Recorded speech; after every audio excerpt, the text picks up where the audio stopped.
rolling. Mr. Ciccanti, Cesare, how we doing? I'm great, Jake. Thank you. You're in the special seat now. What do you think? I'm doing my best to try to switch back and forth. This is kind of difficult, but I think I can do it. I think you'll be good. Yeah. Wow, we made it. This is weird. Yeah. This is the last episode of Path to Follow podcast. I know. But you're the perfect guest. Well, thank you. Thank you. Yeah, I've been thinking about this is what, episode 170? I think 170, yeah. That's our last one that hopefully we could do a couple more over the summer and see what happens. I have to say I'm probably the biggest fan of Path to Follow. Yeah. I've watched every episode more than once, probably twice, and yeah, it's man, it's been a journey for sure. 3 years ago. Right. I'm not surprised that we kept it going, but I'm impressed with both of us for maintaining. I think it just speaks to how fun it is to do these, I don't know about you, but it's fun for me to talk to people and, pick their brains. And we just had Margaret Brooks in here, and she was talking to us about Charleston and senior year. And I just find that stuff interesting. It's like you get a glimpse into somebody's life for 30 minutes to an hour. I think we shortened the podcast a little bit, but it's sort of rare in today's world with the phones and the distractions to sit down and have a full-on conversation with someone without someone buzzing you or things popping up, and really to try to get deep and peel back the onion a little bit. So I've enjoyed it. Yeah, me too. I'm surprised it lasted this long, and we were able to bring in content and people in on a consistent basis, month after month, week after week. Yeah, sometimes 2-3 people a week. Right. Maybe a couple of weeks we're doing like 4 people a week, which is wild. Yeah, we maxed out with 4, I think. Yeah, 4 is too much. 4 is too much. But yeah, it's been a ton of fun. I've learned a ton. I'm sure you have too, just hearing people talk, But it's going to be fun, I think, to go back and watch some of these episodes and see how they've developed maybe in the 3 years. We had some great guests. Yeah. We had some big names too. Some big names. John Harbaugh came on. Yeah, John Harbaugh. A couple professors. Right. Students, alums, faculty, coaches. Right. Yep. It's been great. And some people who are not here with us anymore. That's great that we were able to capture their words and their thoughts. Yeah. While they were alive. So Yeah. A couple of people have left Gilman. Yeah. And you still have their testimonies to what the place meant to them when they were here. Exactly. Yeah, it's been a great project. I'm glad that we spent the time. I mean, I can't thank you enough for all you've done. It's just been incredible, and I'd love to be able to pay you and and all that. But I think again, it just speaks to how much we love doing it, that we were able to just keep doing it without a paycheck or whatever. Well, I'm hoping we could both branch off, and you could do your thing over in Brunswick, and we'll continue something here. And I guess we'll eventually cross paths again, I'm sure, with the podcast. So. I think with your RV interests, like if I get tired of teaching, I think, and you're ready to retire, you're ready to get out of here, and we just hop on that RV and cross country podcasting, I think is the move. That'd be pretty interesting to do. I never thought about something like that. Yeah. There's a lot of people who do that. There's a lot of RVers out there who have their own content that they create shows, and they meet up with other guests. And is there an RV podcast? Does someone do that already? Oh, there's hundreds. Really? Hundreds of them. Yes. Well, we watch them regularly at home. So. Well, one thing I'm interested in is like historic sites, and whether that's like grave sites of historic figures in America or just sites, cities, like monuments, that sort of thing. I think there's a way to do something like that, It's being done already. Is it? Yeah, there's an RVer named Traveling Robert. He goes from town to town, practically the whole country, and he just tours the town and gives a little history and stuff like that. And there's other people who do that too. Yeah, well, we'll have to get creative and figure something out. Right. So where's the next RV trip for you? What are you doing? Well, my wife and I have planned a trip up towards New England. Our final stop is Augusta, Maine. We we're leaving from Delaware and we're heading up towards Jim Thorpe, PA. I've never been there before. And then we have a few more stops up north to Shodak State Park in New York. And then we go to Altable Chasm, which is considered the Grand Canyon of the Adirondacks. So there's a lot of hiking, rafting, and stuff like that to do there. Then we go to Stowe, Vermont. Most people know that place. And we're going to go see the Von Trapp Hotel up there. And there's also a nice hiking trail up there, too, that we heard of. And some other, I have to look at the itinerary my wife put together, but we have stops that we're going to do at each of these campgrounds. And then from there, we go to Augusta. And then from Augusta, I think we go to somewhere in New Hampshire. And then we go back to Shodak State Park in New York, and then we head back towards Delaware. Dang, that's a lot. How long is that going to take you, grand total? Just over 2 weeks, maybe 2 weeks. Okay. Yeah, Stowe, Vermont's interesting. I've been going to school up at Middlebury in the summers for the past 2 summers, and I haven't made my way over to Stowe yet. I'm not a skier. I know people like to ski up there, but I'd like to go for some hikes and just to check out the town. I know it's pretty close. It's pretty close to Middlebury, I think. Not too far. So maybe next summer we can meet up somewhere around there. Yeah. A couple of years ago, we went up to Cape Ann and went to Rockport and Gloucester, and that was an amazing trip. That was really a lot of fun. And we also went to Watkins Glen State Park up in New York, which is a beautiful place to go hiking through. So it's something to look at. You're not too far from that, so you might be able to consider doing that as a day trip for you. Yeah. So, Cesare, tell me a little bit about your interest in RVing, where that started, how you got your first RV, and what really immersed you in this world of RVing. It started about, I'm going to have to say, maybe 9 years ago. My wife and I started talking about camping and RVing. And it was actually, we looked at some paperwork yesterday, and we saw that we bought our first RV in like mid-July of 2016. And so we bought a small little camper, and we still have it. So we bought that, and first trip was up north here of 83 at Merry Meadows, if we think it was. Prior to that, we actually borrowed a camper from a friend of ours, a pop-up camper, and tried it out. Now, I don't remember where we stayed. And I remember the first night, or the second night we were there, it was a torrential downpour, and the campground lost power. And I pretty much slept through the whole thing. I didn't care. And I guess the family was a little nervous, from that. But we started camping then. And then we really started getting into it after that first trip to Merry Meadows. Then we started going like every 2 months, every 3 months, we were going on a camping trip. And then my father-in-law allowed us to borrow his truck, and then we started going further out. We started to explore like Kentucky. We went out to Kentucky and Nashville, through West Virginia. That's as far west as we've gone. We've also went to when we went out west, we also went to the Noah's Ark replica. Oh, yeah. Where's that? That's it's in Kentucky, I believe, just northern part of Kentucky. It's called the Ark Experience, and it's a life-size replica of the Noah's Ark. So we checked that out just because it had to be seen. It's pretty amazing. Why do you think that's in Kentucky? They built it as sort of like a state park type thing. Actually, I think the funds came from the state. Okay. Huh. Yeah. Yeah, I've been camping a couple times in my life. I love it. I wish I could do it more. It's such a cool experience just being out in the middle of nowhere, no cell reception, the stars. I was doing it in Montana on the last time with a couple friends, and it's amazing. I would love to do some more of that. So you're lucky that you've got the RV and you could just make it happen. Yeah. We plan trips almost a year in advance sometimes.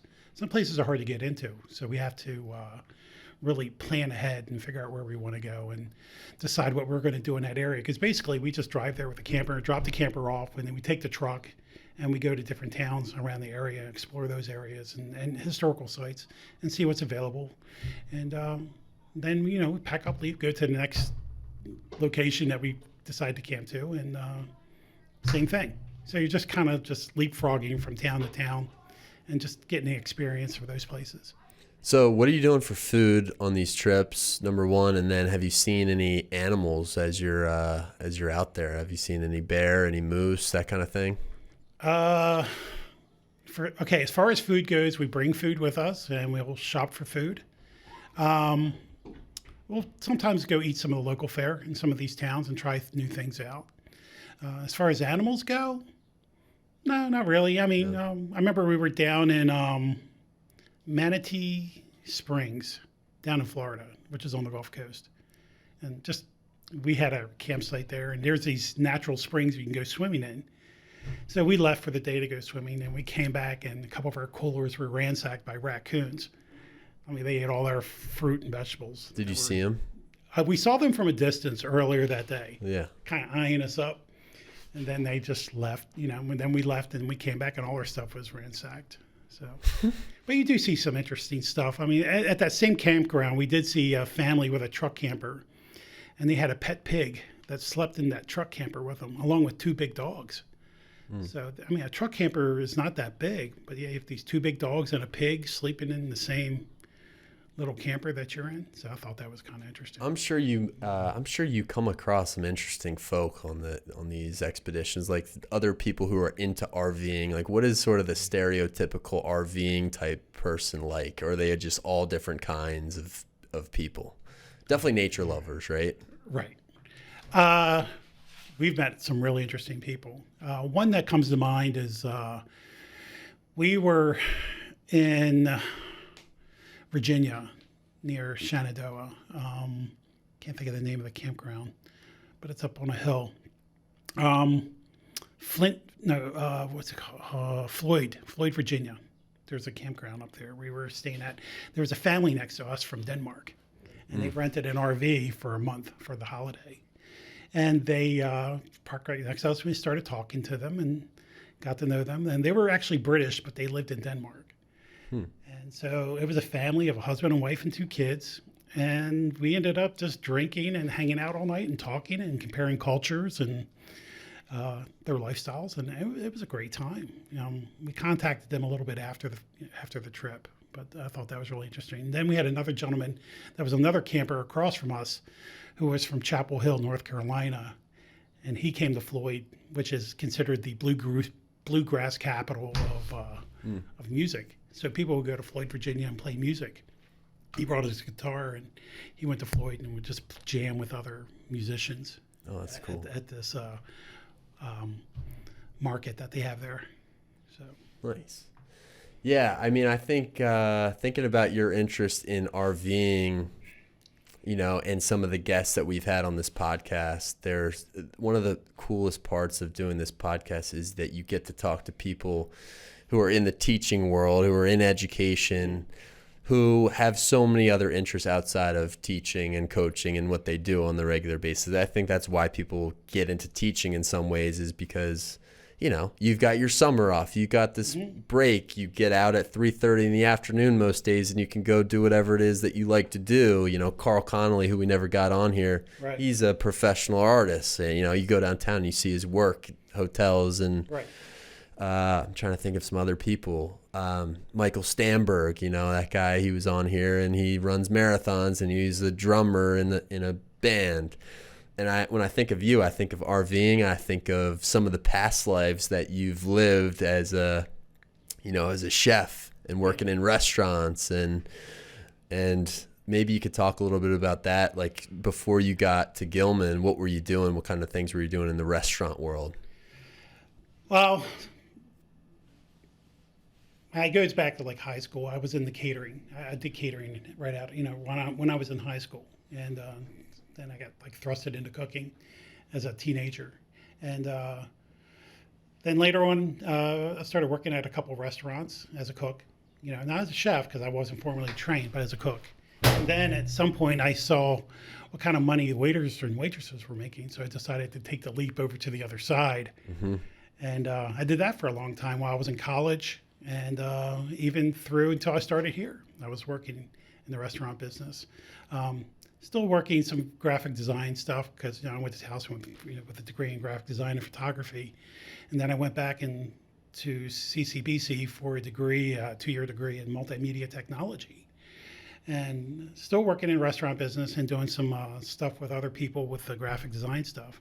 But it wasn't until here when I really got to, just settle down and, do what I do here. So I really enjoyed the path from that to this now, as far as transitioning from, doing publication work to more video and podcasting. Yeah, you like that. You're enjoying that sort of thing, like Right. video and podcasting for sure. And Exactly. yeah. So I would say, thinking about your interests and the things that you like to do, I think that one of the highlights for me of doing this podcast is talking to Renaissance people, Renaissance men, Renaissance women who like to do all different things. And I feel like the guy behind the camera over here, behind the switchboard is sort of the true Renaissance man. I mean, you have so many different things that you enjoy doing outside of, what you do during the daily basis here at Gilman. Oh yeah, it seems like Gilman's sort of a hobby. It's just something to do to fill the time and get a paycheck. Yeah, I get a paycheck, and I'm more interested. I just like to travel and like to fix things. I kind of like to tinker and figure things out. And I'm not much of a reader as far as when it comes to fiction. I rather read self-help books or things, how to fix things or how to just understand things or the history of people. I'm more into that than, just just the way, just the written nonfiction of just stories, Practicality. You're more into I'm more pragmatic solutions to. Yeah, I'm more of a realist. I'm a realist when it comes to stuff. Yeah. Well, I think about when my car's making noise, ask Cesare. When I'm trying to figure out how to invest some money, ask Cesare. Laptop's running a little slow, funky, right? Ask Cesare. Want to go on a camping trip, ask Cesare. You've got so many different things that you're into, which I think I would like to become even more Renaissance than I am because of your influence. I mean, I'd love to know how to fix my car, and that's sort of a hole in my practical experience. Yeah, I was exposed to that as a kid. I hung around a bunch of guys who tinkered with their cars, and I was a young one. Those guys were 5 or 6 years older than me, and I would just sit back and watch what they were doing and kind of learned. And my dad did some of that stuff too. He tinkered a little bit. He wasn't really a mechanic, but he thought it was just easier just to fix it himself. So the cars were a lot basic back then. So. Yeah. Well, Cesar, let's talk about what you brought in for us. Yeah, great. Really a little backstory on this one book. Back in the wintertime, I noticed that Amazon Prime had these series of a TV show called Northern Exposure. They were just released. And it was one of my favorite shows back from 1990 to 95. I used to watch this TV show. So I did a little research, and I found this book called Chris in the Morning. You can see this is the cover of the book. You can't find the book. It's out of print. But Goodreads did have a digital copy of it. So it was called Chris in the Morning, Love, Life, and the Whole Karmic Enchilada. Chris is a character on the TV series, Chris Stevens, played by John Corbett. And he would go on these rants. He was a DJ on the TV show. He did a radio show. And he would just go on these rants. And they were just so enjoyable to listen to. His stories about his life, talk about philosophy, love, nature, and everything. I mean, he just had these great insights into things. Even though he's a fictional character, it was just really enjoyable to really listen to his stuff. And the show was amazing. I thought the writing for the show was, at the time, I was like, man, there's nothing out there like this. So I looked into who did it at the time, and it was David Chase, who was a writer for, he actually did The Sopranos. He created and wrote for The Sopranos. And this was prior, of course, to The Sopranos. And he even did a TV series back in the 70s called The Rockford Files. He wrote for that, too, which was another show that I loved watching. He was pretty edgy with his humor, some psychological realism with his writing. So I really enjoyed his work. And come to find out, I looked this up. His paternal grandmother's, he's Italian. He has the name of David Chase, but he was Italian from Jersey. His paternal grandmother changed their last name from Cesare to Chase, come to find out. So I thought that was kind of interesting how my name kind of fits into his history. We're living in the simulation. Yeah, that's it's why. kind of weird, and I just thought he was just kind of interesting person, and I've always liked that TV show. So the book was one of my recommendations. If you can find it, if you want to read it, it's really interesting stuff to listen to. If you watch the show or just to read his rants in the book. So yeah, I'm interested in that. I think from what you've told me about like his philosophy on life and the way he sees the world, and he's sort of, where is Northern Exposure set? It's in Anchorage, Alaska. Well, it's a fictional town called Sicily, okay, Alaska, and but it's really in Washington State. The actual town is in Washington. So it's a lot about what is his philosophy about, really, if you had to boil it down. Well, said he did a lot. He was in jail prior to coming to Sicily, and he spent a lot of time reading philosophers, and so he came to Sicily as an escape. And a lot of people went to this little town in Sicily for an escape. The main character, who was this Joel Fleshman, who's a doctor, they hired the owner of the town or one of the leading investors into the small town, got Joel Flashman to come from New York to be the doctor for this thing to help pay off his college debt. Mm-hmm. So he spent 5 years there, and then he could leave and then go do his own practice. Gotcha.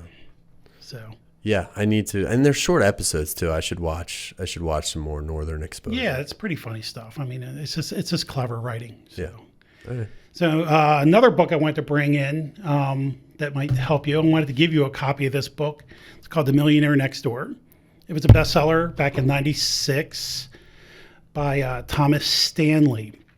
A friend of mine gave me this book back then, and I read it, and it gave me a great insight into thinking of the future and how to invest your money and some good rules and habits to get into to invest your money and think long term. I was looking in here, and this one chapter it said, don't go buying drinks from Starbucks. And take that money and invest it for long term. So I've got a coffee addiction. I mean, I got to make it at home. I got to get a good coffee maker next year and not stop spending. And I, you know what? I hate Starbucks. Like every single time something, and I don't mean to be a snob, but like every single time it seems like the coffee's cold or like it's not to my liking, and I'd rather make it myself, and I'm spending $4 for one cup. Right. And you're exactly right. I mean, well, get a coffee machine from Goodwill. There's always good ones there, and spend the money on good coffee because life's too short for bad coffee. That's true. Yeah. And brew your own coffee and have the satisfaction of brewing it, having the satisfaction of having the right temperature and what you want to put in it. And it's just a fraction of the cost, and take that extra money that you save and invest it. Yeah. I think that's a good way to start for me to start being more financially responsible. Yeah. And I'll find that in The Millionaire Next Door. What else will I find? This is your book for you to take. Thank you very much. So you and Ann can, start a future together with that. Yeah. I got that book before I got married, and it's helped me a lot. So thank you very much. I need it. Actually, the daughter of the author of that book wrote a book, a continuation, a sequel to that book called The Next Millionaire Next Door. Her name is Sarah. I haven't gotten it yet, but she started writing The Next Millionaire Next Door with her dad back in about 2010 or so. And it's more research into what millionaires do. He ended up tragically dying by being killed by a drunk driver. So the daughter finished the book for him. But what he did was he interviewed millionaires and learned what habits and what they did to, make their fortunes. Basically, they would just live modestly and invest 20% of their money, of their income, into investments, and then live below their means, drive a reliable car like a Honda or a Toyota, and just focus more on investing rather than spending. So, like, don't finance anything. Try to pay for it. Yeah. Don't buy a new car, so things like that. Yeah, I think that's good. And as I'm cleaning out all of my furniture and clothes, like going through my clothes and trying to get ready to move here, I keep saying to myself, why even get stuff? Like I like to think of myself as a minimalist, and I like to describe myself that way because I don't really like stuff. I don't like clutter. I don't like buying things. I like saving my money, but I'm really not in practice. I mean, I'm looking at all this stuff I have in my house, and it's all crap that I don't need and don't want, and is just like extra baggage that makes the move harder. So I think investing and not spending money on stuff, you just don't need a lot of stuff. You really don't. Well, I got a lot of stuff, but looking to sell some of it and take that money and invest it, I guess. Yeah, that's good. Well, Cesar, what else is happening for you this summer? I guess you've got this 2-week trip, and yeah, we have another trip in August. It's a campground down in Urbana, Maryland. Never been there before, and it's called Bethpage. It's supposed to be like a really high-end campground that's pretty well renowned. So we're spending a week there with some friends. It's like a group of other RV campers, and we're got multiple sites near each other, and we're just going to spend a week down there. It's by the water and stuff like that. Spent some time in Delaware. We got our little place there, so I got to do some work there to fix it up, and probably hit Rehoboth or Cape May or in Cape Henlopen and check out some of those areas. There's some other beaches up there I want to kind of explore, like Slaughter Beach. There's a beach up there that I've been to once or twice, but I've never really just stayed at that beach. It's more of a private beach up just north of Delaware. So are you more of a beach guy or a mountains guy? I'm both. You're both. I love both. Yeah. So is California ever in the ideas for the future? I plan to get there. Yeah, I'd like to go check it out. Yeah, it's a long drive. You need a lot of time to get out there on an RV. So is California really? It can't be the only place with mountains and beaches where you can see both, right? I'm sure Oregon's like that, but California is probably the warmest climate where you've got the beach and the mountains in the same area. Yeah, a friend of mine who lived in California for a little while, he said, California is the only state where you can ski one day, ski one afternoon, and then hit the beach later that day. Yeah. Hit the beach. You go to Big Bear, California, and go skiing, and then you can go down to one of the beaches. Did you ever visit the national parks out west? Did you ever do one of those trips? I've never been to California. Plan to get there. I've been to Arizona numerous times. So I've been to the Grand Canyon 3 times. I've been to a lot of the areas around Arizona and to Nevada. I've been to Vegas about 3 times. But I've never been able to get out to California, just not yet. If I could figure out a way to bring my small camper out to Arizona and leave it there with a friend of mine, we would consider camping out there. But it takes, it's a long drive to get out that way. So as an RVer, do you enjoy the open road? Do you like making long car rides like that, or do you like sort of staying locally? No, I don't like to drive. Yeah.